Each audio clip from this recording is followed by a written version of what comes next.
So there's been a lot made out about the Sony decision to officially stop supporting the distribution and production of physical media. And then there was a lot of social media backlash from it, like from Domino's and other pretty hilarious sources. I saw one from DeLorean, and there were others from other random companies, which is pretty hilarious. I mean, it was like, that was great response by the social media community to voice displeasure. And I don't know if the backlash is gonna fight back. It may be just too little too late at this point, and that's okay. I mean, there'll be other fights for that with regulation and the EU, and who knows, maybe even the US one day will respond and fight for consumer rights. But it had me thinking about a lot of my tech decisions that I've made over the years, and I've made a bunch. I'm a bit of a tech guy. I'm pretty nerdy. I got a lot of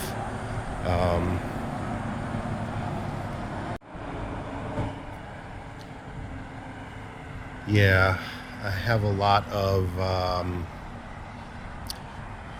experience with emerging tech as an elder millennial.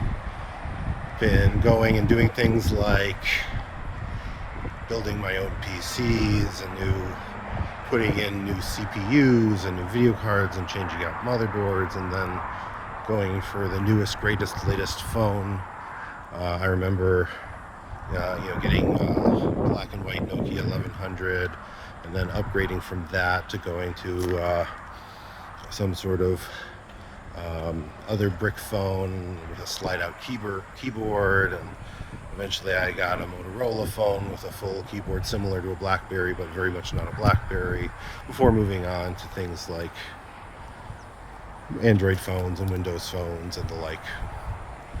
And I wanted to talk about a lot of the decisions I made and how I came to them for tech, because the physical media argument actually played a huge role in which tech I choose to adopt and when I chose to adopt it. For example, I chose a long time ago. My parents got me a Super Nintendo when I was pretty young, and when it came time to go to some future generations, there was the N64, which was another console from the same company that made the Super Nintendo that I was pretty happy with. But then the other contenders were things like Dreamcast and PlayStation. And the thing is, at this point, I had already transitioned away from the idea of consoles into PC gaming. We had the family computer. It wasn't terribly powerful, but it was good enough. And we moved from beyond that to building our own PCs, and we slowly iterated and getting new hardware, as I was talking about before. And CD-ROMs were pretty neat. Although we had early problems with CD-ROMs. We always seemed to have a problem, either because a disc was brand new, was already broken from some sort of printing error, or our drive was actually defective, until we worked that out. And just looking at the consoles of the era, part of what guided where I was going next with gaming was that the PC seemed to offer a lot more value. There was more shareware. The 3D revolution was looking really good. I was a relatively early adopter of the Voodoo 3000 that used a technology called Glide, or OpenGL, which was a very fast, fluid way of doing 3D graphics on relatively slow computers. And I was looking at the N64 and the PlayStation, and number one, compared to what my impressions were using OpenGL products, the N64 and the PlayStation were both terribly unimpressive. And ultimately, I was going to decide if I wanted one of these consoles. And the thing is, I considered the N64.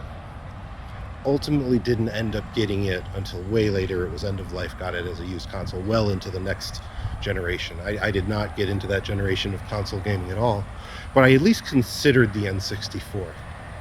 And it wasn't because of the IP, although I'm not going to lie, I know what Mario was, and I was a big Super Metroid fan.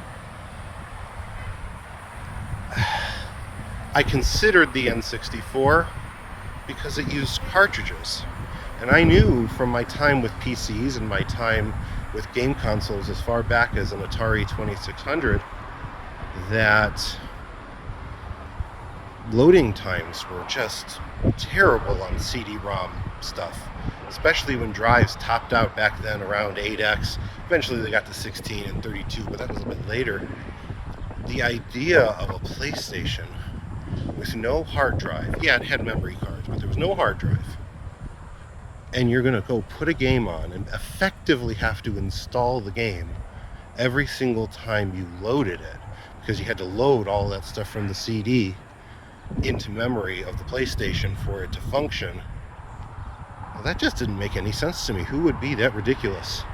Why would you want something where there was no onboard memory in the cartridge, and you'd effectively have to go through an install process every single time? That seemed absolutely crazy to me. Someone coming from a Super Nintendo and the PC, build your own PC world. So I passed on the generation and didn't even think about buying a PS1. PlayStation 2 came out a bit later. I still was deeply in the PC space, PC gaming space, PC Master Race, doing a lot of online gaming and 3D gaming.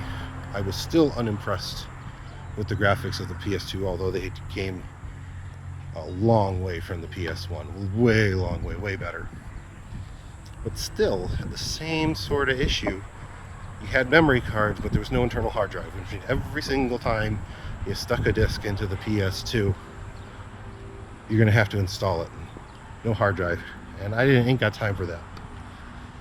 I'm like, cartridge only. And what was sad, though, was that even Nintendo moved to the dark side and started making those little mini discs. And especially with the rise of MP3 players becoming a thing, I started really feeling that cartridges were really the only way to go. And we're starting to get flash memory, starting to become a thing. I dabbled a lot in CDRs, and I burned a lot of CDs. And I did it for VCDs for movies, and I did it for audio and MP3s. And I found that MP3s, you could get a lot more MP3s on than you could with FLAC audio and CDs that are in WAV format.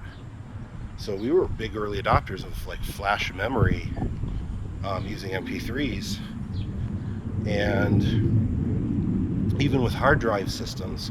I was one of those guys who tinkered a bit, and I actually bought an iPod mini, a little green one, and replaced a little 4 gigabyte internal hard drive on that thing with a 32 gigabyte compact flash. It was a simple swap and a link up to iTunes. And the idea that I would consider doing anything and getting any discs or anything like that were proprietary and would only work in one box and couldn't be easily copied was just unreal to me. Plus the fact that you could, flash memory was so fast, like a cartridge. I was waiting for distribution of movies and stuff like that to move on to flash media, which, there were some dabblings in, but never really became a mainstream thing. The only way to get that was to go online where you weren't supposed to go get the, media. And it just became a thing where it was like, if I wanted the whole package, meaning speed and convenience and reliability, because I really didn't like things like DVDs either.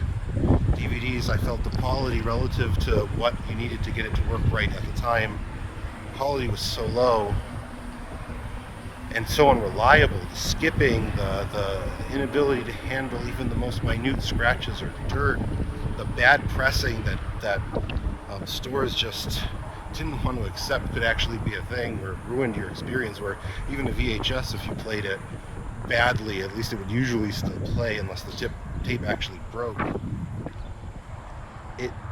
It affected my decision on where I was going to go. It made no sense for me to go into the era of that generation with the GameCube and the Wii and the PS3 and PS2. I skipped it. I didn't join in any of those consoles from that era, and I kept going with PC. It made no sense to me. Why would you buy something as unreliable as a CD that takes so long to load, not be able to back it up so that you protect the originals?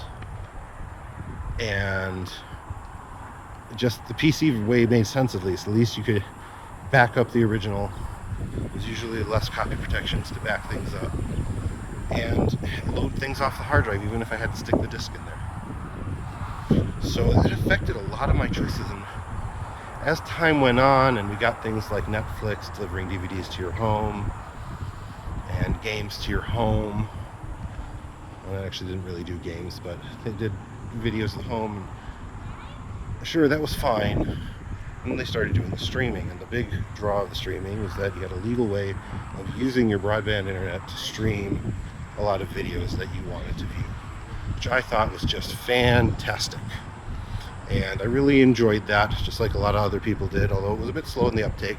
It seemed like people resisting, partially because they had bad internet, partially because there was a tech gap in the public at the time where they just didn't know how to use computers or a web browser to go watch something. This is before you had apps and stuff. And that really resonated with me. I mean, it basically eliminated any need to try to go through anything weird to go and get to acquire the media you wanted to watch, and do it in a way where you felt like you were supporting the creators. You didn't have to worry about any of the shady stuff. But little did I know that was going to lead to where we are now, where Blu-rays, which have a lot of the same issues that I had with other discs formats like DVD, but it's still a format. At least Blu-ray finally met my expectations of what media should be. But it affected my whole tech experience and my route. I did eventually get a Wii, because at least there was something novel with the controllers on it, and I didn't really care so much at the time. It was the end of its life. About games were cheap and easy to replace with the ones that I wanted at the time. And I didn't really get back into console gaming until like the Xbox One S and the Switch. Switch still had cartridges, which I really liked, and it had memory cards. Didn't realize how DRM blocked everything was going to be, and how locked down Nintendo would eventually make the Switch 2, which is also annoying in its own right.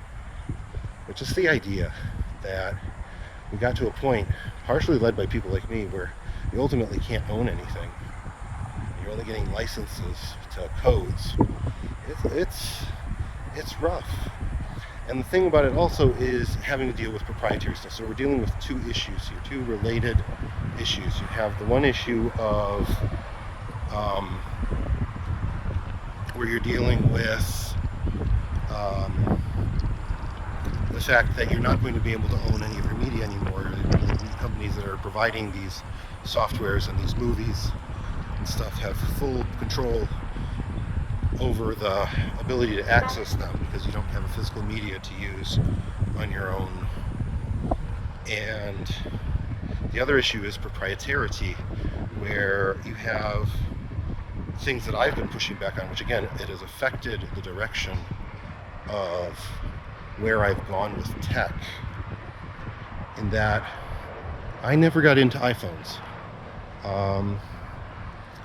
And that's because of my progression, because every time I got a new device, it was always because there was some feature that got added that was going to help in my use of that technology, be it a keyboard or a bigger battery or a better swappable battery, or the ability to play music and play videos and getting more and more functionality.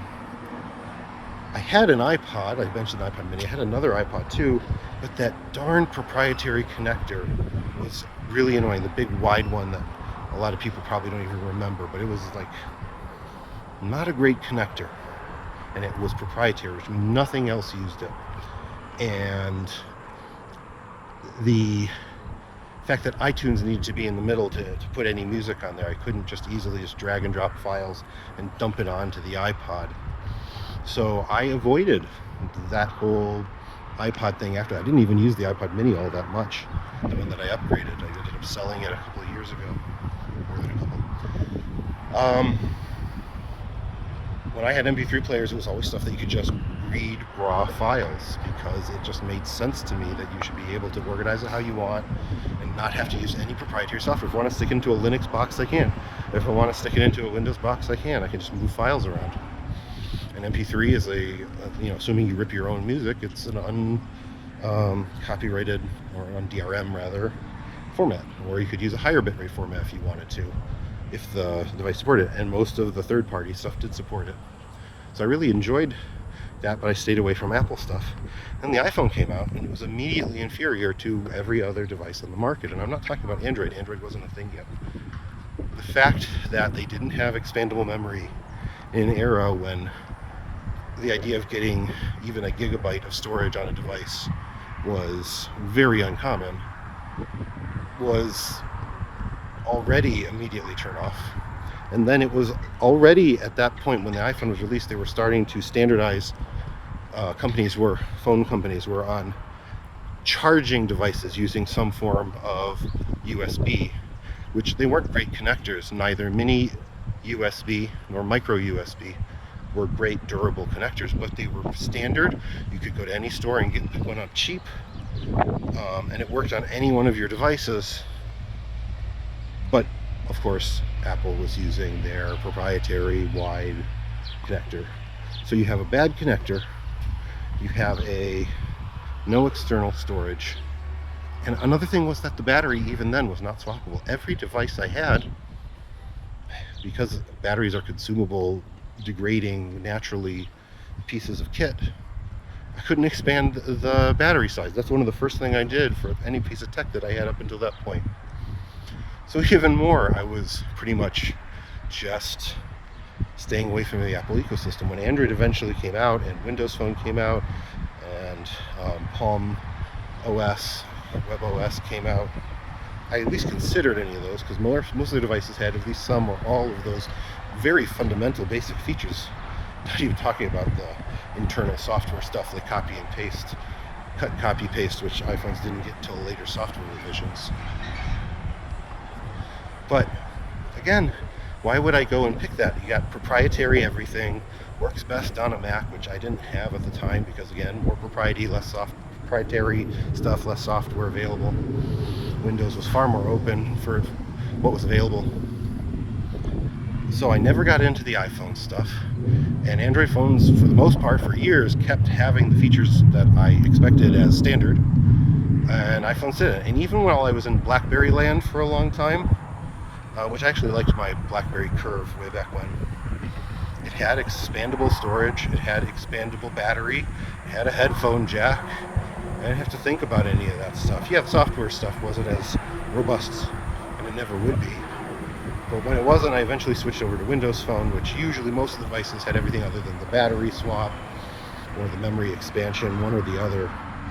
They always had a headphone jack. And I was on Android after Windows Phone died, and of course they still had a bunch of devices that had everything other than maybe the battery swap.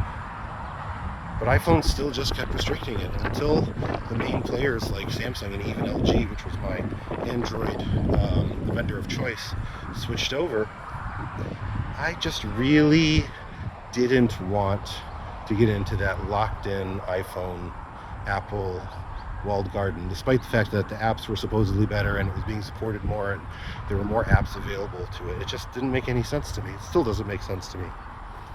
I will say that once LG went out of the market, there was pretty much no one in the US that was pushing anybody to do anything really truly innovative outside of maybe folding phones. And Samsung started removing all the things that made it special. First, the battery wasn't replaceable, but at least it sort of kind of made up for it by having a water-resistant device, which they had water-resistant devices with battery swaps, but whatever. They took away flat screens, which I thought was cool, but really was terrible.